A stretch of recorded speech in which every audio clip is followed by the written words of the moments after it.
Situasi bandar yang padat dengan penduduk dan sesak dipenuhi bangunan menjadi antara kekangan kepada warga kota untuk bercucuk tanam.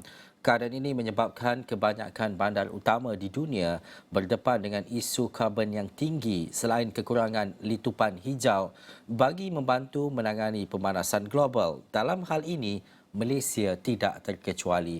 Namun, bagaimana komuniti di bandar boleh memainkan peranan ke arah kelestarian dan meningkatkan ruang hijau bandar? Wartawan Hasimi Muhammad dan juru kamera Fahmi Azhar ada laporannya.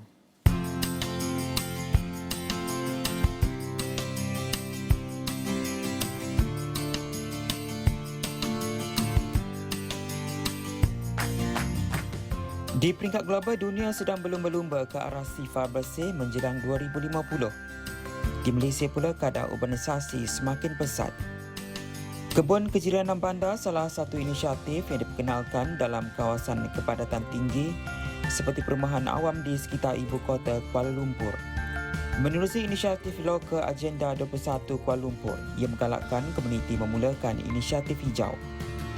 Sebanyak 40 komuniti bandar telah menyertai inisiatif ini dengan angka penyertaan dijangka semakin meningkat. Menurut Pengerusi Jawatankuasa Penilaian dan Anugerah Kebun Kejiranan Bandar, Profesor Osman Muhammad Tahir, masyarakat bandar telah memiliki kesedaran tinggi dalam membangunkan kawasan tempat tinggal mereka secara komuniti. Angka 40 bukanlah angka individu, tetapi ianya merupakan angka komuniti, 40 komuniti. Kalau kita lihat ya, kalau satu komuniti ada 2,000, 3,000 penduduk yang duduk di persekitaran tersebut, berapa banyak dah kita manfaat benda ni.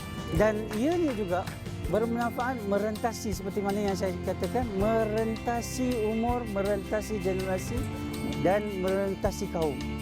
Dan ini juga kalau kita perhatikan betul-betul, mereka juga dapat manfaat, contoh ya, masa PKP dan sebagainya.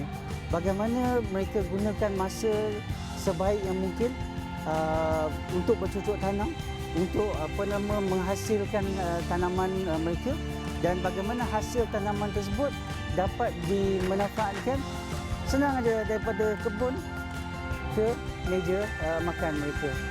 Selain menghasilkan sumber makanan sendiri, inisiatif ini memberi ruang kepada kumpulan B40 untuk menjana pendapatan sampingan menerusi penghasilan sayuran bernilai tinggi.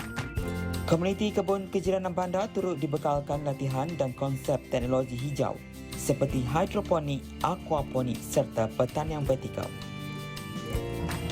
Dan yang lebih penting juga kita dapati bahawa dengan terbangunnya kebun-kebun ini, kita dapati persekitaran kawasan penduduk tersebut juga dengan sendirinya meningkatkan nilai kawasan itu dan meningkatkan kualiti persekitaran dan kehidupan mereka.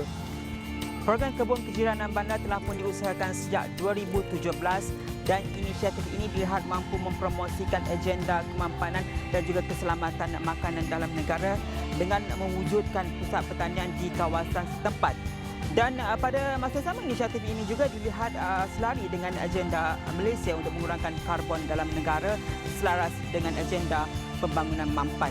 Dan ketika ini saya berada di KL Park Festival 2023. Jangan lepaskan peluang anda untuk hadir ke sini untuk lihat bagaimana pelbagai jenis bunga dan juga tumbuhan dipertontonkan kepada anda. Laporan Hasimi Muhammad untuk Esrawani.